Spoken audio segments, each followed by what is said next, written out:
am here today with one of my girlfriends, April Salazar. She is a complete girl boss.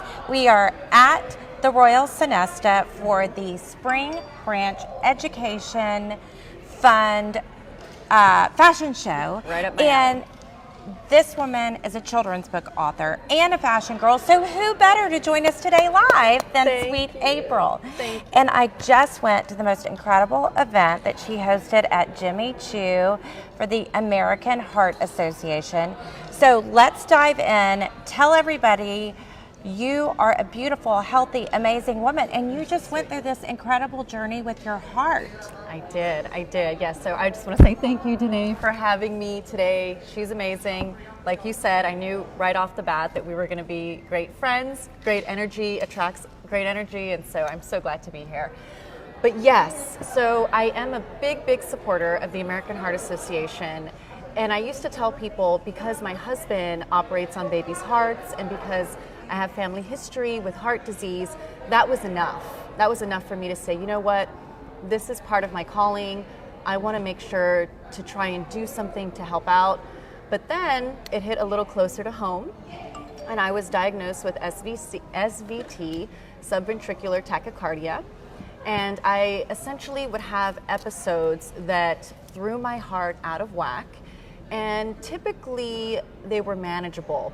But as time went on and as years passed, the episodes started becoming more and more intense, and they were rather debilitating. So, for example, I had an episode that lasted 15 minutes, and when I have an episode and my heart's thrown out of rhythm, you can't breathe, you can't talk. I was driving. Luckily, my mother was with me at the time, and she's been in the medical field for 30 years with cardiac, and she held my pulse and she said, "We're going straight to the emergency room." And I said, no, I'm fine, Mom. Yeah, I have to reset my heart. We have something we need to do. And she's like, nobody says I have to reset my heart, because that's what would happen. I would bear down or I would cough, for all of you who have experience with these kind of bizarre heart issues. And it usually would reset. But like I said, the episode started getting a little bit more intense. And so finally, Jorge, my mother, me, we all decided, look, it's time.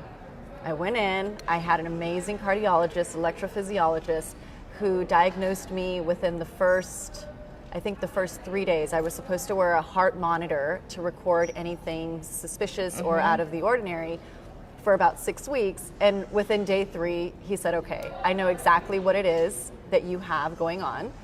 Here's your diagnosis, and let's start talking about treatment. So the treatment plan was to get an ablation. They stick a catheter in my vein up to my heart.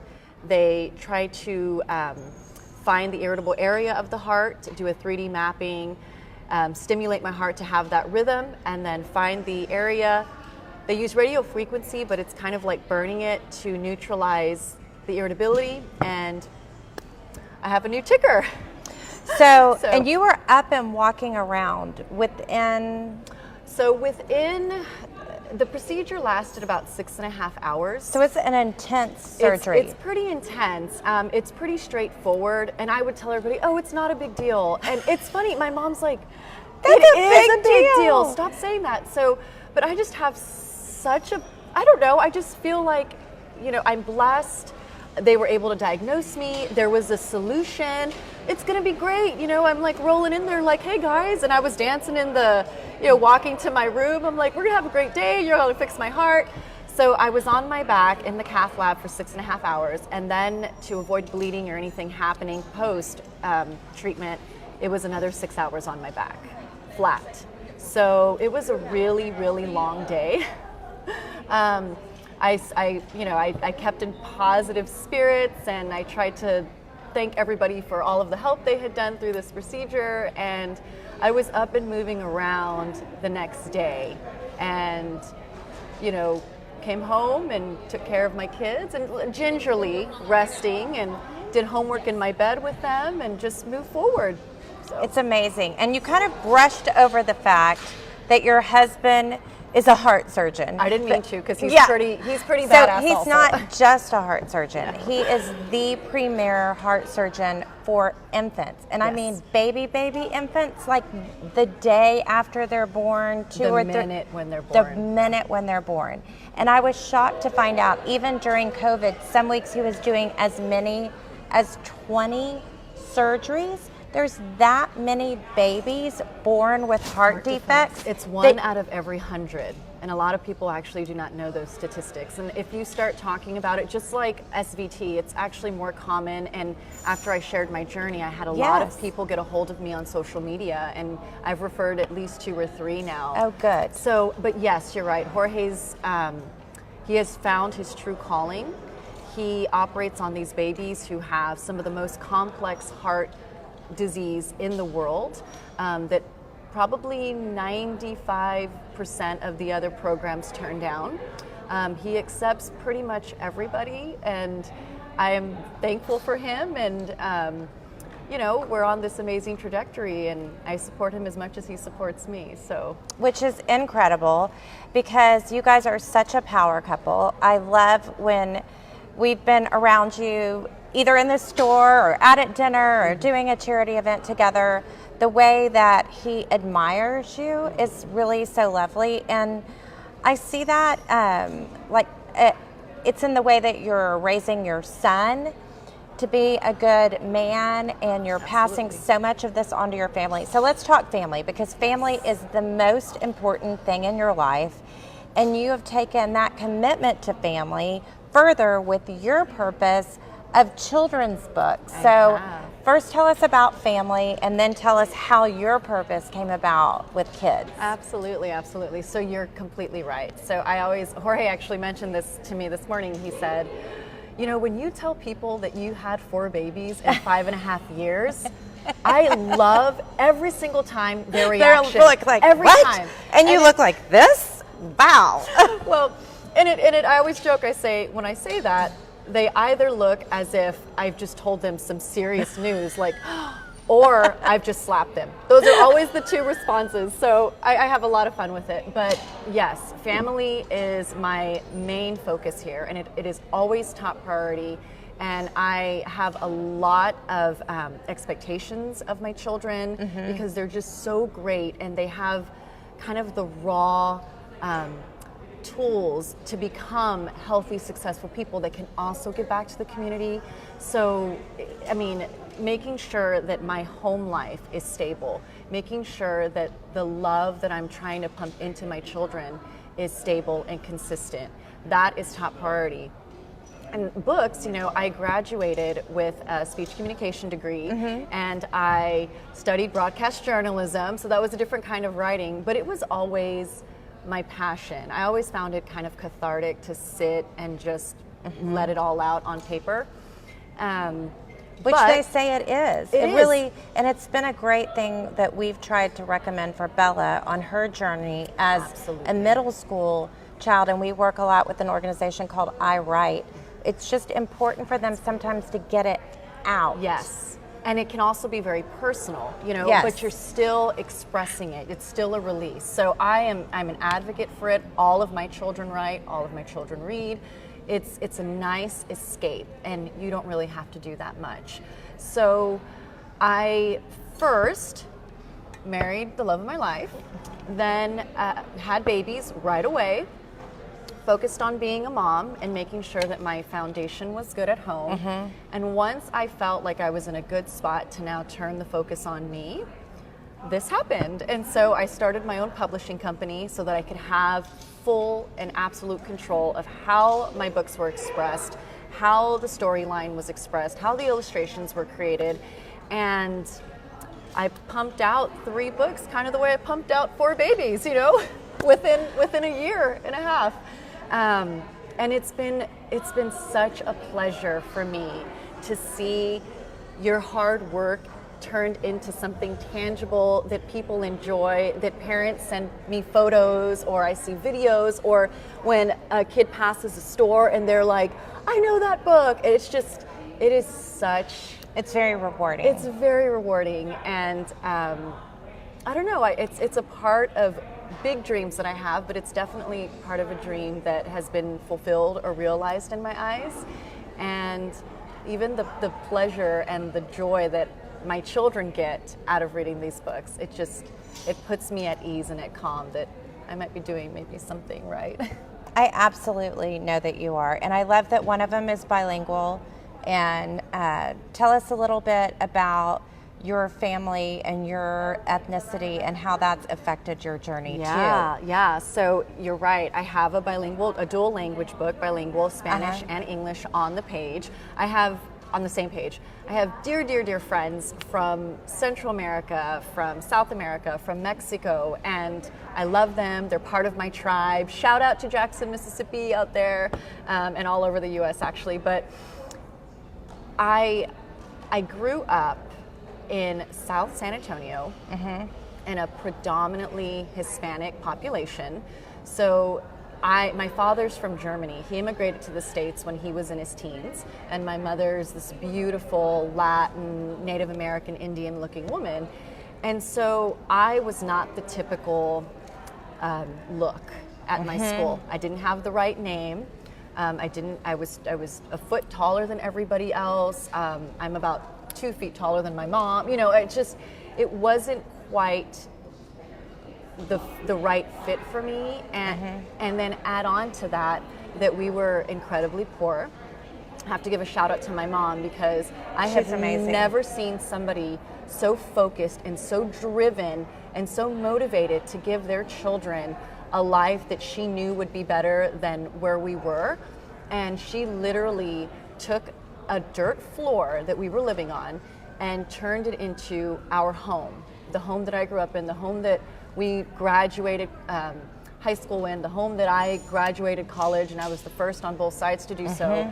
And, you know, it lit a fire in me, and I knew there is more, and it's because of her. And so she gave me that drive, that focus, that motivation. She still has my back. She's a ride or die, and you know, sometimes I'm a hard pill to swallow, excuse me, but I think that those difficulties, growing up poor, experiencing bullying because I didn't look right. It's a little bit of a reverse, but right. And you would think you're tall and beautiful and lean, and that would make you exceptional and idolized. But in essence, when you're young, you want to be the exact same as everyone else and not stand out. I used to try and slouch. I've always had really long hair.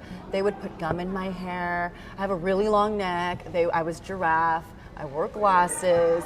My last name was Green. I mean, it was just, you know, I think about the kids now that get bullied and they don't have a good outlet to express themselves. And that's another thing that I really want to try and reach out to organizations, because there's a light at the end of the tunnel. It's however painful it may be in those moments, you can get through it and you can succeed, and who they are and what they tell you doesn't define you. And I built a little bit of a tough skin up in school, but that was because of what was happening at home or what was happening at school, and I've learned to kind of relax that a bit, even though I'm still probably more energetic than most. I like that word. I'm going to use that. I'm just energetic, Robin Bella. Don't be worried about me. I'm just over here being energetic. Exactly. That's exactly. I'm just energetic, or I'm not busy. I'm full. I have a very full day. I have a very full life. Exactly. I love the verbiage change. So yes, that's kind of where I started, and kind of where, you know, my journey truly began. And that's one thing that I tell my children, is that you will never know what it is to be hungry. Yes. And not that I knew what it was to be hungry, but you know, they have a pantry stocked with goldfish, stocked with Cheez-Its, stocked with all sorts of amazing goodies that are just, I tell them, this is a privilege. It's a luxury to just walk in and get whatever you want. And so part of me also wants to make sure that they know what hunger for life is, what wanting to achieve more is, but you know, it's like finding the right balance. Because if a child never wants for anything, how do you instill that, you know, that basic urge to gain more? Yes. But that's my mom, her focus, her drive, her motivation, and where I came from definitely boosted me in this direction. And then COVID hits, and you have 4 children at home. You were also remodeling your house, I believe. Yes. And We had 2 puppies. oh my goodness. Yes. A new hobby of mine is to show dogs. Of course, she has a new hobby. So tell us about how family life changed. How did the kids relate with homeschooling? How did your book signings, like what happened? And how did things work out with a husband who's a physician exposed to people in a hospital every day? Yep, you're absolutely right. So when COVID hit, just like everybody else, there was a lot of uncertainty. We had no idea what was going to happen. Unfortunately, I launched my first book November before it hit in January. Wow. So I had amazing book events lined up and amazing signings and a lot of support. And because everybody loves good quality children's books. Yes. Everybody loves. And you know what? It just shut down with the rest of the world. We shut down. And even though it was kind of a blow to me professionally, I used it as a great pivot to focus all of my energy on my family. And so the children were no longer, it was right after spring break. We were joking this last spring break. I mean, we'll take the kids for a week, but you got to promise to take them back after, after Sunday. So the only thing that I can do was just make sure that I reassured them that everything was okay. Everything was fine. We're in this together. It might be difficult. It might not be for you. But it doesn't matter because I'm here, I'm your support system, I'm your constant. And I say and my husband, he, going on to him, just because COVID hit did not mean that babies were not being born with heart problems. Exactly. And so babies didn't know. They had no idea. And I can't imagine that mother being even more concerned. Yep, and more secluded because there were no longer visitors. They couldn't have the husband or the grandparents there through the journey. Yep.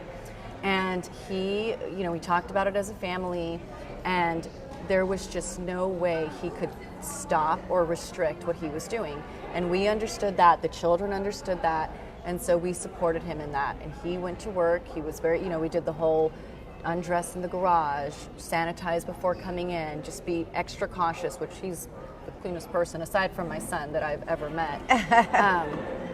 And that was his thing. And then the children, they went to full homeschool, 4 kids. It was, I have a lot of appreciation for teachers. I will say that I do think that children express themselves a lot more differently at home, especially in the learning setting than they do at school. But we just got through it. We took one day at a time, one task at a time, one lesson plan at a time. Now, that's not to say that I didn't excuse myself sometimes and just take a breather because we were just not on the right wavelength, or they weren't learning the way that I expected them to be learning. And so it also helped me shape how I was parenting them, because now I was an academic teacher instead of just a social, emotional, a parental, everything else teacher. But we got through it. And once the schools felt that it was safe, and they had these amazing, back in there. Amazing regulations put in place to keep them healthy and safe, they were ready. We were ready. It was time. So they've been back at school now for a year. They're doing great. It was a little bump in the road, but they never lagged. Schooling and education is such a big deal in my mind, because it was something that my mom motivated us to do. She may not have, not until we were older, she may not have had a lot to give us, but she definitely had to finish high school. You're going to college. I don't care how you pay for it. I'll help you if I can. You're gonna get good grades. You're gonna get a scholarship. You're gonna apply. And so I have that always in the back of my mind. And I tell my kids, you guys are lucky. You have the raw materials to do well. Use them. Don't waste them.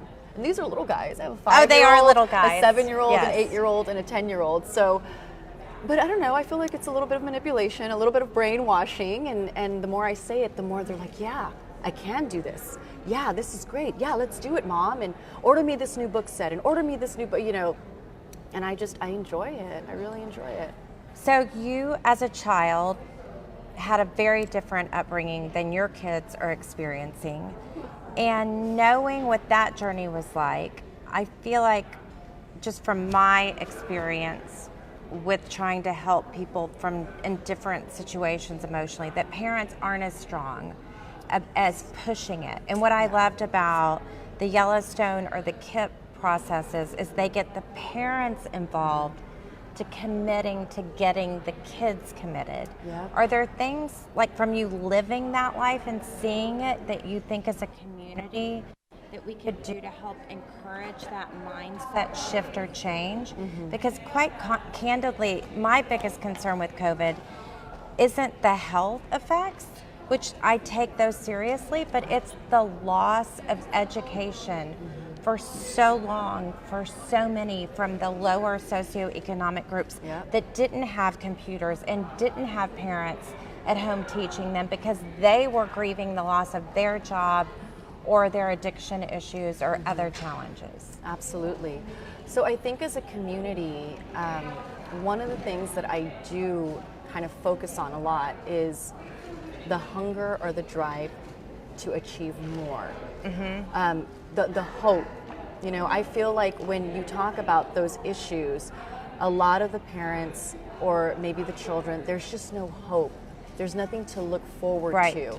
And so I think that exposing them to something more, showing them that there could be more. When I was at the Junior League in Jackson, one of my projects was to teach lower socioeconomic children over the summer. And I brought in, I remember I had a geography class or something, and I brought in my old passports and I passed it around. I had money from other country. You know, I just had some fun little trinkets, tangible. Kids are They need to see and touch it. Yeah. Not television, nothing, no pictures, but that they knew there was more beyond the walls of this school or the household, or, you know. And so I remember the children just looking at these items, and I would ask them, you know, so what do you think about this? How do you feel about this money?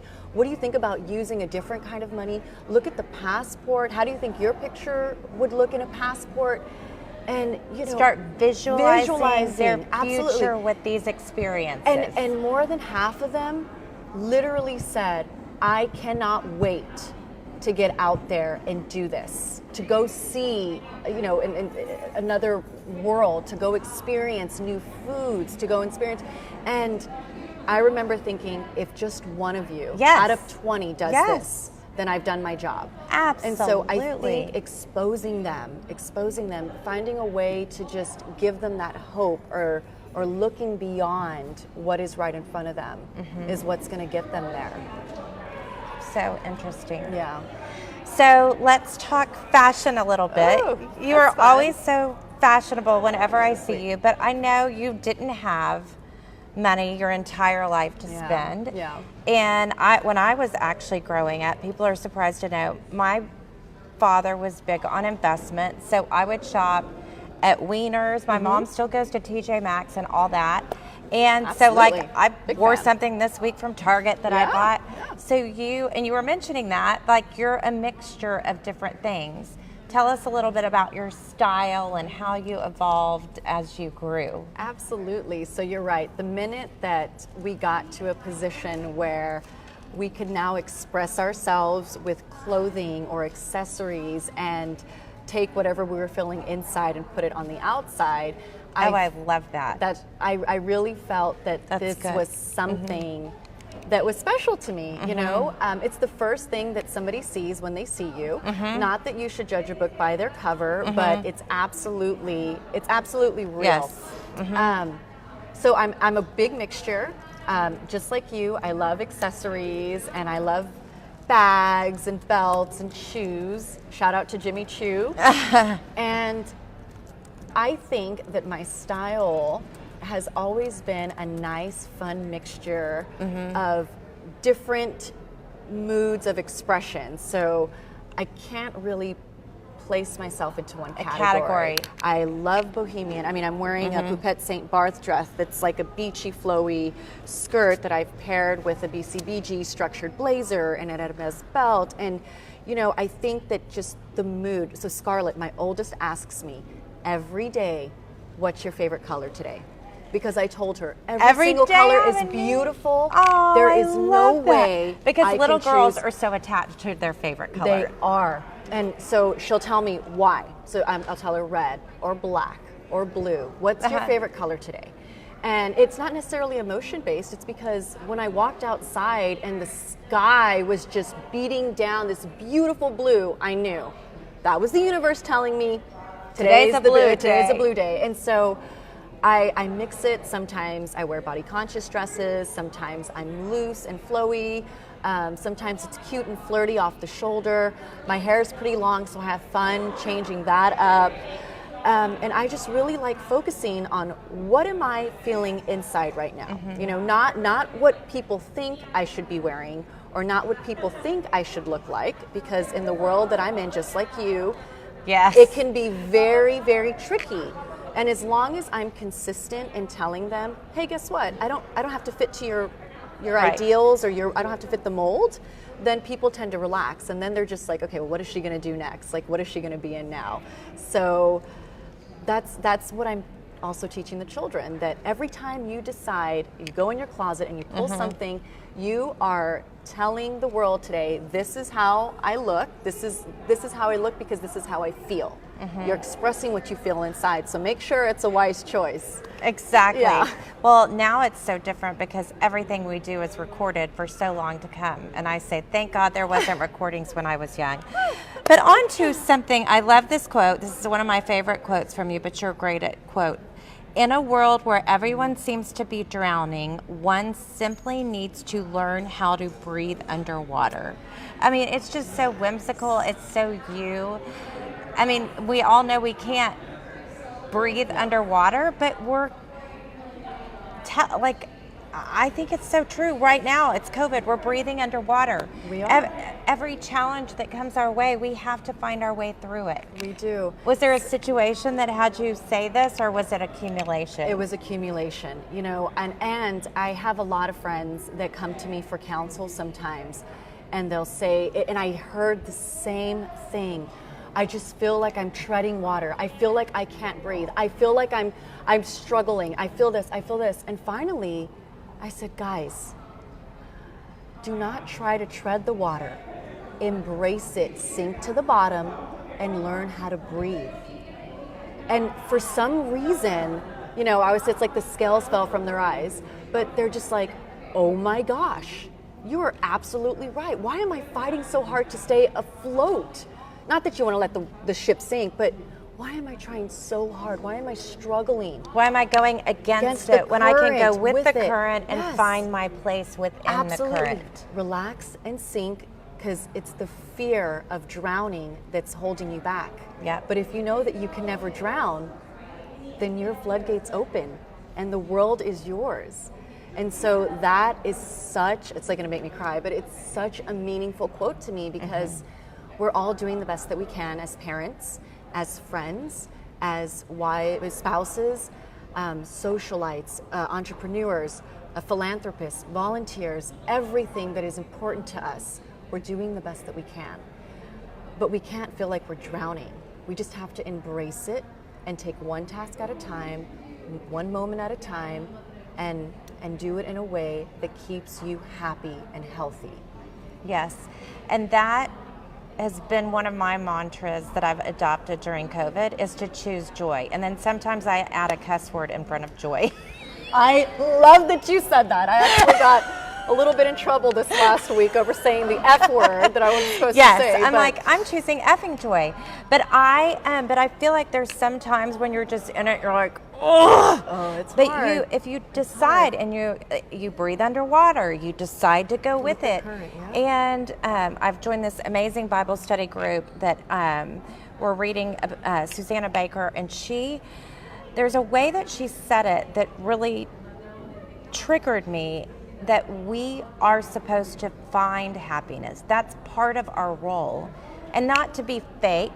But I've also seen that sometimes, especially when I'm mad at Rob, if I fake that I like him sometimes I actually like him again. Exactly. Because I love him every day, but sometimes he's a little extra too, sweetie.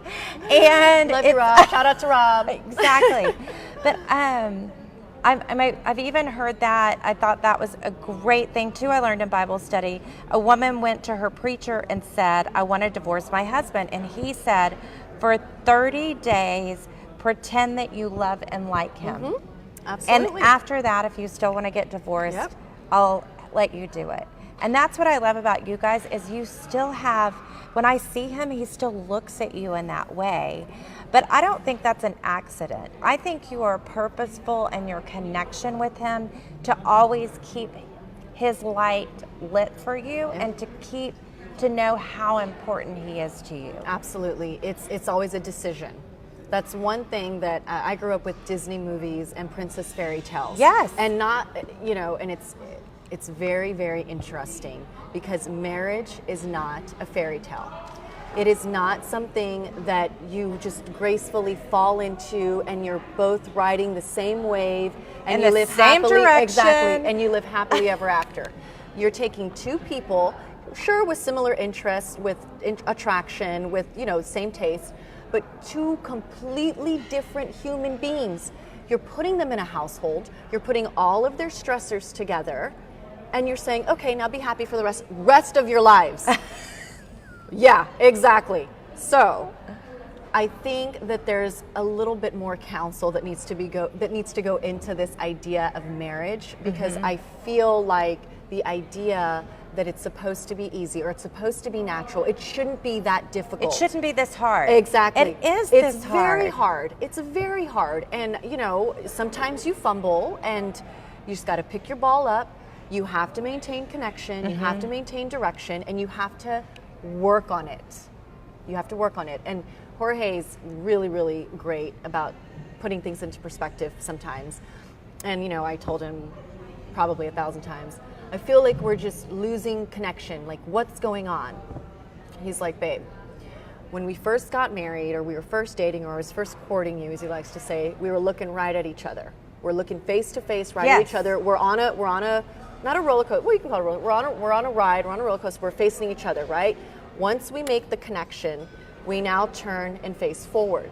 And we're still on the same journey, but we're both looking ahead because you got what you're doing going, I got what I'm doing going, and it doesn't mean that we looked away. It just means that we're side by side now, looking forward, doing what we need to do, but we're still together, we're still riding the wave. So just because we looked away from each other doesn't mean the connection's lost. It just means that now we're focused ahead as long as we stay side by side. And so sometimes I have to remind myself, okay, it's not that he's turned away, it's that he's right next to me doing what he needs to do to save babies' lives, but to feel fulfilled, continue doing amazing work, and just be the amazing person that he is. So that's one of the things I think about. You know what? It's not that we lost sight of each other. We're now side by side, on the same ride still, doing what we both need to do. And I think people see mine and Rob's banter together on our videos and see the connection between us. But I mean, it took us a long time to get here because he didn't understand marketing, and it was, why are you spending all your time on Instagram or Pinterest or doing this? And it takes a long time. It takes a long time. Oh my goodness. To translate. Someone told me last night, oh, I watched your podcast and I think it's great you're lifting up other people in the community. I'm like, well, I've been doing that for 10 years and I love that you're noticing it now. Noticing it. Exactly. You're absolutely right. So I think people just see the final result and they're like, oh, look at them. And they don't realize that it is so hard and that there is rejection and that you do have to find your own purpose. And I think that's also with so many guests that maybe the reason I connect with so many strong women who are guests that have strong marriages is that the spouses both have visions that don't conflict with the other's visions, but both support it. Absolutely. Like he was there the other night with a few influencers at your event, being supportive after operating on babies all day, not talking, not being the center of attention. And it was so interesting, but he was so proud of you. But that it doesn't just happen. No.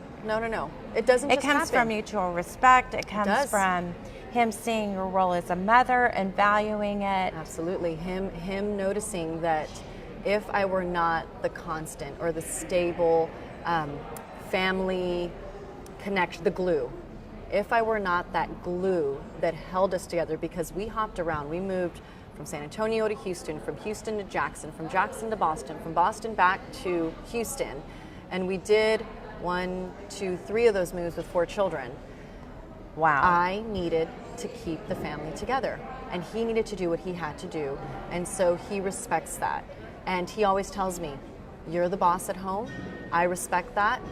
If you need a certain kind of help, because he's very involved when he can be, but if you need a certain kind of help, you know that I will give it to you. And there are times where I literally will be like, I tap out, right now I tap out, and he's like, okay, for you to say that, that's a lot, I will now step in. Right, you don't use that card very often. Not you very keep it often. as a save It's card about that's very special. once every 6 months. Yes. And so it is very important. It's also very important that your partner does not feel, I don't know, as if you're outdoing them, or as if you're succeeding a little bit too much, or as if you're outgrowing them. Exactly. That's very important. Now, he's a badass. I mean, I will keep up with him. Yes. I will keep up with him forever. And he says the other way around. He's like, oh, honey.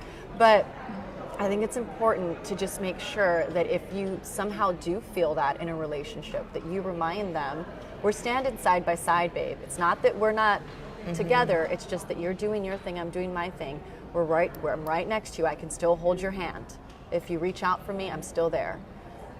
So it's become a very important thing for us.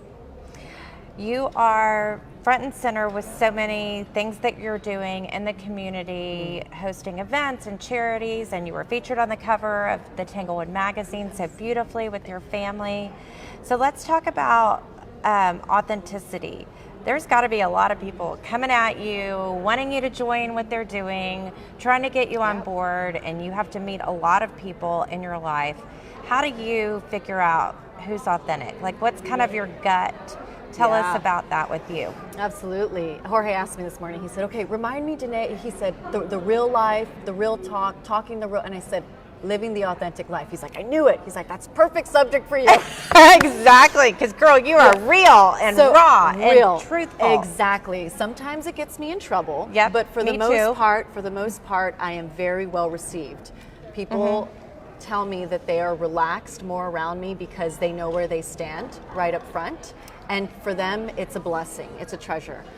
Authenticity to me means that someone is willing to stand in front of somebody else, whether they're well known to them or they're a stranger, and be in utter transparency in a very vulnerable state. And when I say that, I mean that your filters are there, right? Because we all have to have a social, we all have to have like a social respect for others and the way that they were raised. But that doesn't mean that it changes who your core, or what your core values are, what your drive is, what your motivation is. And so it's not about consistency, because someone can be consistently fake and redundant. That's true. It's not about them showing up every single time, because it all falls within the same.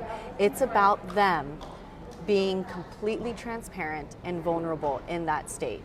And I have found that if I try to put too many filters up, and I try to fit a mold, or I try to be somebody that others expect me to be, I am a wreck. I'm exhausted. I don't have a great day. Too much work. It's too much work. For however offensive I may come off sometimes, or too aggressive or intense, it is who I am. I'm kind of like a take it or leave it. I don't think there's a gray area with me, with people. There's a black and white. They're either going to say, we'd love for April to be here at this event, or she's way too much. We are not inviting her. Like, it's pretty crystal clear. And I'm so okay with that. Right. I've had so many conversations with people where I've said, I am very okay with who I am. And I do not think that me doing this or me saying this diminishes me as a woman. I feel that I am beautiful and I am strong, and if I start to take away and chisel away at who I am, then to make others happy, then I will absolutely fall apart, and I will absolutely lose my bearings, and I will absolutely fail and fall. So, you know, that takes, some people are not comfortable with that, and some people have said, well, April, that's a little bit too much. You can't expect someone to just show up and be who they are because you want that. And I'm like, absolutely. But there's always a part of who we are that can shine through, right? We're not just going to be whoever somebody else wants us to be in a social room or at a table. You have to let a little bit of who you are breathe, right? Because then what's it all worth? What's it all worth if you leave your house, you put up your filters, you aren't who you are, then why are you doing it? It doesn't make any sense to me. And it goes back to just relax. Everything's okay. You're beautiful. Everybody's awesome. You know, everybody's personalities are what they are. Do whatever you want to yourself. Be whoever you want to be, but just be authentic about it. Be transparent about it, you know? And like I said, a lot of times it gets me in trouble because...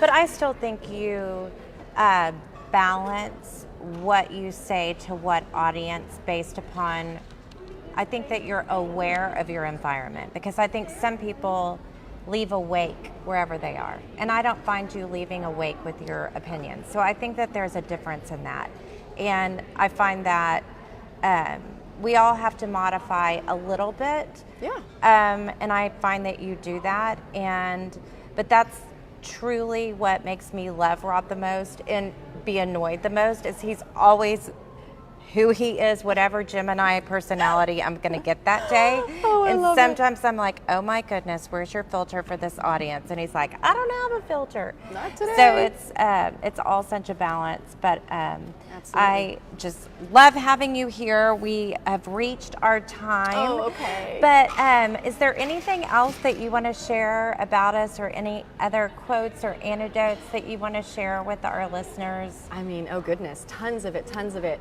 Honestly, for me, I just want to say to everybody that everything is fine. And my mother says, you can't say this to people, but I always say, what if today is your last day? What if today is your last day? And I kind of say it all the time, but I just, not that you're going to dress up every day, because I'm all about PJs and Netflix and Yes. having a glass of wine. Trust me, I love that. I love it. I love my kids being on me. I like sleeping in. But don't waste it on something that doesn't help build you up, right? There's always hope. There's always light at the end of the tunnel. You can always get what you want or get close to it. And I leave you with that, because you can make whatever it is that you have going on inside of you a true reality. Well, April, we can follow you at April Marie Salazar on Instagram. You can go to her website at aprilmariesalazar.com. You can buy any of her 3 books there. And you can also still donate. Yes. So tell them how you would do that. Right. So Leaders for Life campaign, it ends on May 14th. I'm raising money for the American Heart Association and all of their amazing efforts and awareness that they're doing for us. You can go and find it. I will add a link on my Instagram for that. Good. And there's a QR code that I'll pop up there. Good. You donate right to that, and no amount is too little. Anything that your heart desires, we will take. We'll list it on our stories as well. Well, we are looking forward to a fun day of fashion and girls and building each other up. And thanks so much for joining us. Hugs and kisses. Thank you. And guys, have a great week, and we'll look forward to seeing you next Thursday on Living the Authentic Life.